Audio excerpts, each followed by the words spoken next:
I never imagined that a simple neighborhood party could change my life forever, but that night proved me wrong.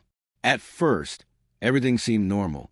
My wife had insisted we attend a small gathering in the neighborhood, a casual get-together with a few friends, neighbors, and a relaxed vibe.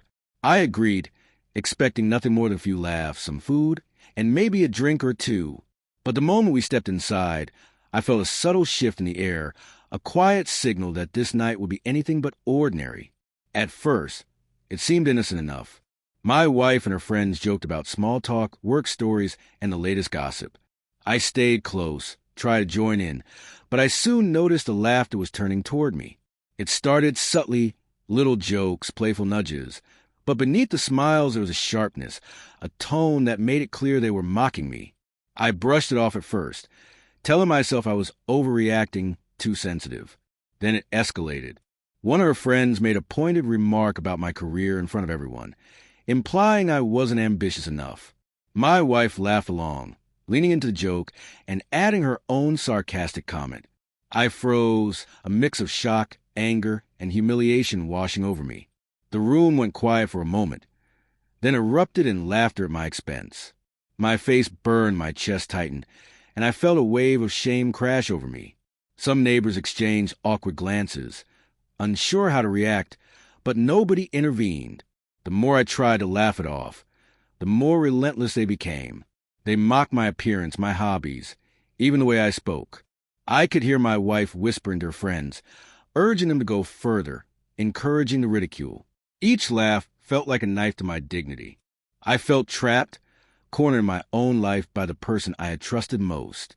And in that moment, I understood this wasn't about a joke. It was about control. They wanted to humiliate me publicly, to make me feel small. And the worst part? The one person who should have defended me, my wife, was complicit, enjoying the spectacle. My mind raced.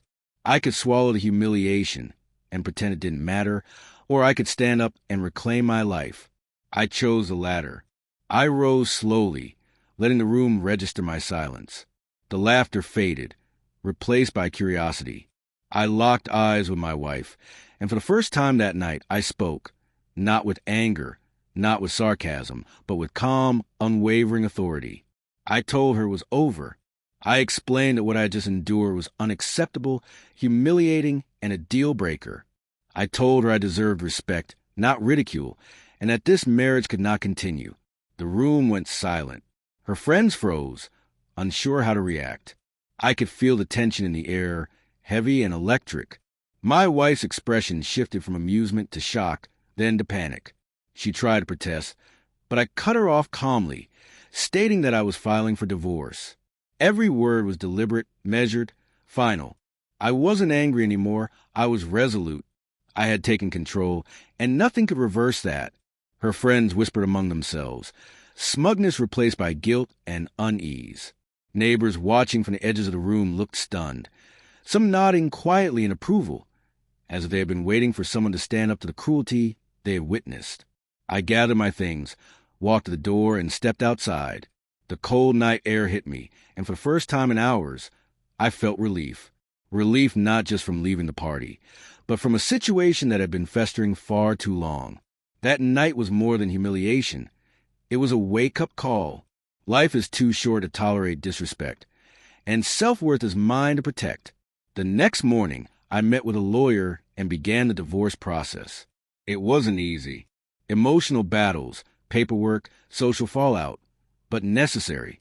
I refused to let anyone, especially someone I loved and trusted, demean me further. I had reclaimed my dignity, and nothing could take it away.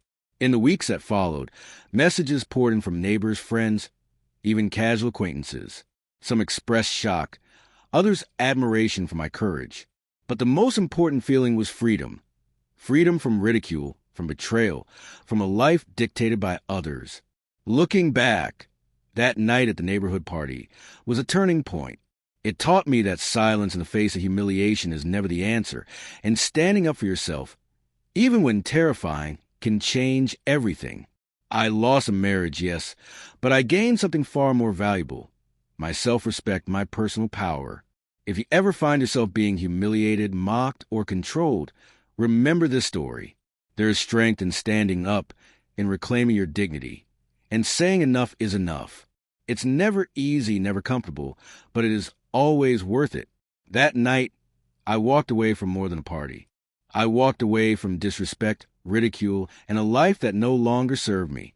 And in that walk, I found something I hadn't felt in a long time: freedom.